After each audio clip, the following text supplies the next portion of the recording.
Hello बच्चों। तो बेटा हम अपना टॉपिक आज आगे बढ़ाने वाले हैं। जो चैप्टर हमारा चल रहा है बेटा body fluid and circulation. Last lecture के अंदर बेटा हमने आरएच फैक्टर और आरएच इनकम्पेटिबिलिटी की वजह से जो बीमारी हो रही थी बेटा इरिथ्रोब्लास्टोसिस फेटालिस वो हमने देखा था। आज जो बेटा हमारा टॉपिक है वो है कोगुलेशन ऑफ ब्लड या फिर ब्लड क्लॉटिंग, है ना। कोगुलेशन ऑफ ब्लड बेटा जो आज हमारा टॉपिक है वो है कोगुलेशन ऑफ ब्लड या फिर बेटा इसी को ब्लड क्लॉटिंग के नाम से जानते हैं, ब्लड क्लॉटिंग। ठीक है बेटा, ब्लड क्लॉटिंग। तो इसके अंदर क्या हम सीखने वाले हैं बेटा, देखो जरा। इसके अंदर हम ये बताने वाले हैं कि भैया आप याद करो, आपको कई बार जीवन में चोट लगी होगी, है ना। ठीक है, आप छोटे रहे होगे, है ना, बचपन के अंदर खेलते हुए कई बार गिरे होगे, चोट लगी होगी, खून बहने लग गया होगा। और कुछ लोग तो बड़े होने के बाद भी चोट खाते ही रहते हैं, है ना। कभी कमरे में ना वो दरवाजे के साथ खेलते हुए अपनी उंगली दबा लेते हैं, वहां चोट लग जाती, ब्लड बहने लग जाता है। कभी कुछ पिंच उभा लेंगे, कुछ ना कुछ करते ही रहते हैं, है ना। और ठीक है, बहुत सारे लोग कभी बड़े नहीं होते ना, वो हमेशा ही चोट खाते रहते हैं। ठीक, तो बात ये बेटा कि चोट तो लगना स्वाभाविक है, लेकिन चोट लगने के बाद में जो उल्टा ब्लीडिंग होती है, खून निकलने लग जाता है, वो क्या खून का निकलना, जो ब्लीडिंग हो रही होती है बेटा, वो क्या कंटिन्यूअस चलती रहती है। अगर ऐसा हो जाए तब तो आपकी डेथ हो जाएगी बेटा, ब्लड इतना ज्यादा लॉस हो जाएगा कुछ ही देर में कि डेथ हो सकती है उसकी वजह से। ठीक है, तो ऐसा नहीं होता ना। आप देखते हो बेटा 2 से 3 मिनट के अंदर वहां पे ना हल्का हल्का हल्का हल्का देखते हो ब्लीडिंग स्टॉप करने लग जाती है बेटा। और नेक्स्ट 1-2 मिनट के अंदर आप ये देखते हो कि वो जो ब्लीडिंग है ना वो पूरी तरीके से स्टॉप होके वहां पे ऐसे ऐसे कुछ मतलब है ना, जैसे फाइब्रिन्स टाइप के कुछ स्ट्रक्चर आ जाते हैं जो कि पूरी तरीके से बांध देते हैं उस जगह को, और ब्लड का लॉस होना रुक जाता है, ब्लड का निकलना, ब्लड का बहना पूरी तरीके से कंप्लीट रुक जाता है। ऐसा कैसे हो पा रहा है बेटा, कौन कौन से फैक्टर जिम्मेदार हैं जिनकी वजह से ये कोगुलेशन हो रहा है, ब्लड की क्लॉटिंग हो रही, ब्लड का थक्का जम रहा है। ठीक है, जो बहता हुआ ब्लड है आपका स्टॉप कर जा रहा है, क्या हो रहा है इसके अंदर। तो बेटा इसको करवाने के लिए जैसे ही आपको जहां पे चोट लगी वहां के टिश्यू सेल्स कुछ फैक्टर जनरेट किए, एक्टिवेट किए स्टिमुलेट होने के बाद में, और जो आपका प्लेटलेट है बेटा वहां से फैक्टर जनरेट किया गया, और ये दोनों मिल के जो है आपके ब्लड कोगुलेशन को अंजाम देते हैं, ब्लड क्लॉटिंग करवाते हैं। ठीक है, अच्छा देखो, हम बात कर रहे हैं बेटा coagulation of blood and blood clotting की। होता क्या है, जैसे ही आपको चोट लगी बेटा, प्लेटलेट्स आपके एक्टिवेट हुए, टिश्यू एक्टिवेट हुए, और एक फैक्टर रिलीज किए बेटा जिसको बोला गया थ्रोम्बोप्लास्टिन। क्या बोला गया बेटा, थ्रोम्बोप्लास्टिन।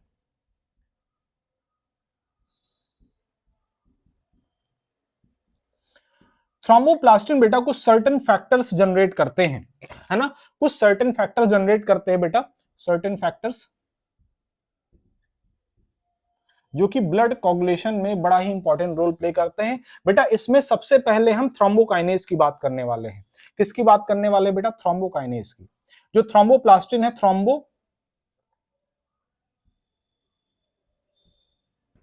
काइनेज नाम का बेटा एंजाइम रिलीज करता है, और ये enzyme in the presence of calcium ion, ये थ्रोम्बोकाइनेज जो है बेटा कैल्शियम आयन की प्रेजेंस में, कैल्शियम आयन की प्रेजेंस में प्रोथ्रोम्बिन को थ्रोम्बिन में कन्वर्ट करता है। किसको, प्रोथ्रोम्बिन को थ्रोम्बिन के अंदर कन्वर्ट करता है बेटा, प्रोथ्रोम्बिन को थ्रोम्बिन के अंदर कन्वर्ट करने का काम करता है।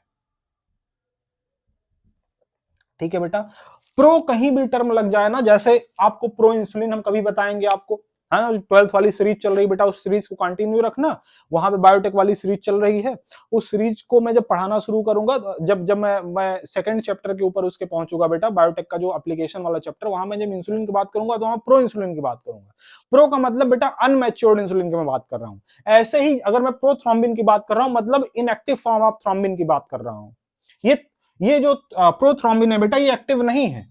इस प्रोथ्रोम्बिन को थ्रोम्बिन के अंदर, एक्टिव थ्रोम्बिन के अंदर कन्वर्ट किया जाता है with the help of thrombokinase in the presence of calcium ion.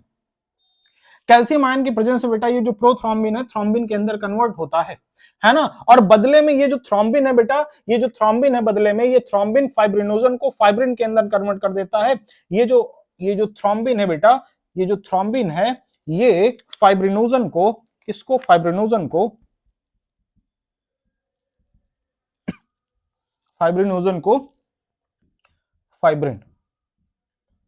के अंदर कन्वर्ट कर देता है ना। फाइब्रिन के अंदर कन्वर्ट कर देता है बेटा ये, है ना, किसके अंदर, फाइब्रिन के अंदर कन्वर्ट कर देता है। और यहां पे भी कैल्शियम आयन का बहुत ही इंपॉर्टेंट रोल होता है, बहुत ही इंपॉर्टेंट रोल होता है। और यही फाइब्रिन बेटा रिस्पॉन्सिबल है ट्रैप करने के लिए। जब ये ऊपर देखते हो ना, कुछ टाइम के बाद देखते हो बेटा कि जहां पे ब्लड निकल रहा होता है, जो चोट लगी होती है बेटा, वहां पे पपड़ी आ जाती है। उस पपड़ी के अंदर ना वो आरबीसी वगैरह डब्ल्यूबीसी वगैरह फंसे रहते हैं और फाइब्रिन का पूरा नेटवर्क रहता है, जाल जैसा पूरा। जैसे आप जैसे टच करते हो तो आपको एकदम पपड़ी टाइप जनरेट हुई दिखती है और वो ब्राउनिश टाइप का स्ट्रक्चर होता है। कई बार आप उखाड़ने की कोशिश करते हो, फिर से घाव वैसे ही हो जाता है। ठीक है, तो इस चीज का ध्यान रखना बेटा, उसको कभी है ना उखाड़ते नहीं, जबरदस्ती नहीं, अपने आप उसको निकलने दो, वो अपने आप निकल जाएगा। वो फाइब्रिन ही है बेटा जो नेटवर्क के फॉर्म में आया है आपके ब्लड को रोकने के लिए। ठीक है, तो ये नेचुरल प्रोसेस था बेटा जो हमारे बॉडी के अंदर जनरेट किया गया। जब भी आपको चोट लगी, एक बार फिर से सुन लो बेटा, आपके प्लेटलेट्स और टिश्यू के द्वारा, किनके द्वारा बेटा, जो प्लेटलेट्स हैं आपके बॉडी में, प्लेटलेट्स हैं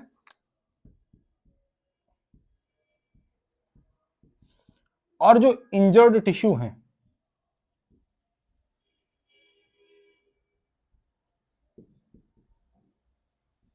इन दोनों के द्वारा बेटा कुछ सर्टेन फैक्टर्स रिलीज किए गए और ये फैक्टर्स थ्रोम्बोप्लास्टिन की मदद से बेटा थ्रोम्बोकाइनेज फॉर्म करते हैं। और थ्रोम्बोकाइनेज बदले में बेटा कैल्शियम आयन की प्रेजेंस में प्रोथ्रोम्बिन को थ्रोम्बिन के अंदर कन्वर्ट कर देता है और थ्रोम्बिन फाइब्रिनोजन को in the presence of calcium ion fibrin में कन्वर्ट कर देता है। फाइब्रिन ये बेटा जो नेटवर्क के फॉर्म में बनता है और जो हमारी ब्लड सेल को ट्रैप करके रखता है। इस टॉपिक के अंदर बेटा इतना ही।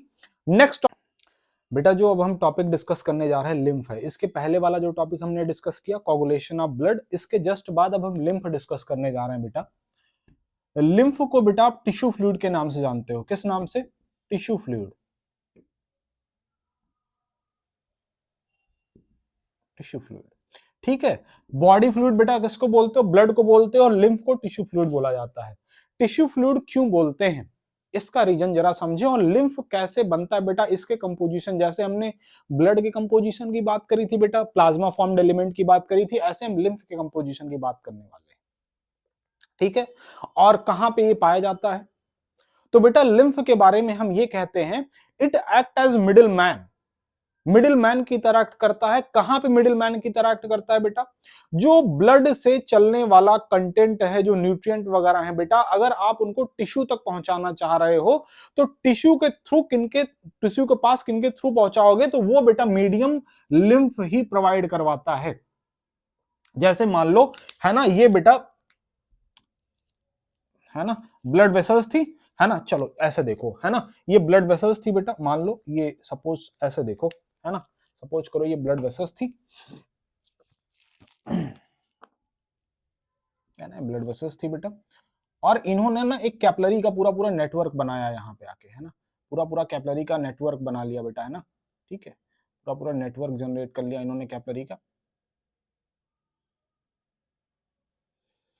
अब ये जो कैपिलरीज है बेटा, इनके फाइन पोर्स से, है ना, इन कैपिलरीज के फाइन पोर्स से यहाँ पे जो न्यूट्रिएंट जा रहा होगा, जो ब्लड का कंटेंट बेटा बह रहा होगा, ये कंटेंट इस बीच वाले स्पेस में आ जाएगा, यहाँ पे कुछ आ जाएगा, है ना। कैपिलरी के अंदर छोटे छोटे पोर्स होते हैं बेटा, उन पोर्स के थ्रू ये कंटेंट बाहर आएगा।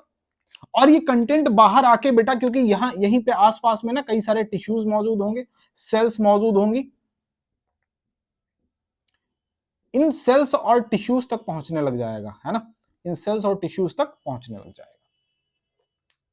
मतलब जो न्यूट्रिशन आपको देना है बेटा टिश्यू को, सेल को, वो किसके थ्रू दे रहे हो, लिम्फ के थ्रू दे रहे हो। लिम्फ का फॉर्मेशन भी कौन कर रहा है, ब्लड की वजह से इनका फॉर्मेशन हो रहा है, समझ रहे हो। तो अगर मैं कंपोजिशन ऑफ लिम्फ की बात करूं, सर ये बताओ composition of lymph, composition of lymph के अंदर क्या क्या चीजें हो सकती हैं, सर आप ये बता दीजिए।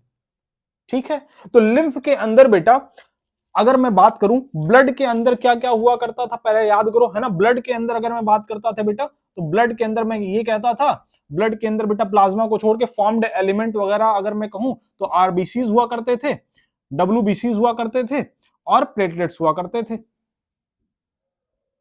यहां पे बेटा हम ना आरबीसी की बात करेंगे और ना ही प्लेटलेट्स की बात करेंगे।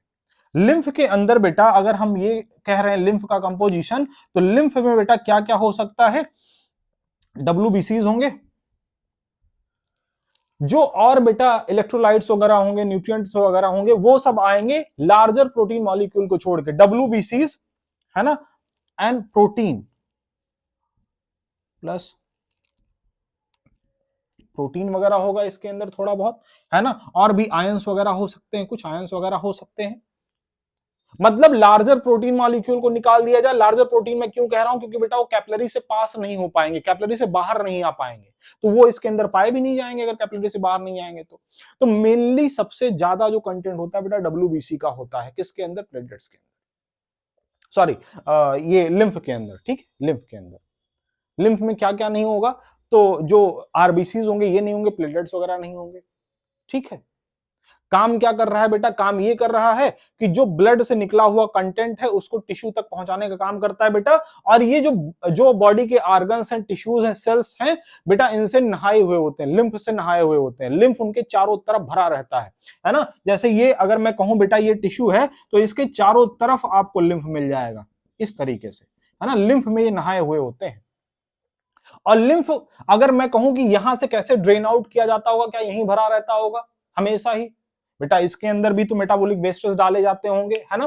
तो इसको कैसे ड्रेन आउट किया जाता है बेटा, तो ये जो कैपिलरी से निकला बेटा, निकलने के बाद में इंटरसेलुलर स्पेसेस के बीच बीच में इंटरसेलुलर स्पेसेस ही तो हैं बेटा। ये यहां से निकलने के बाद में ये खुद फॉर्म करता है बेटा लिम्फेटिक कैपिलरीज का नेटवर्क, है ना।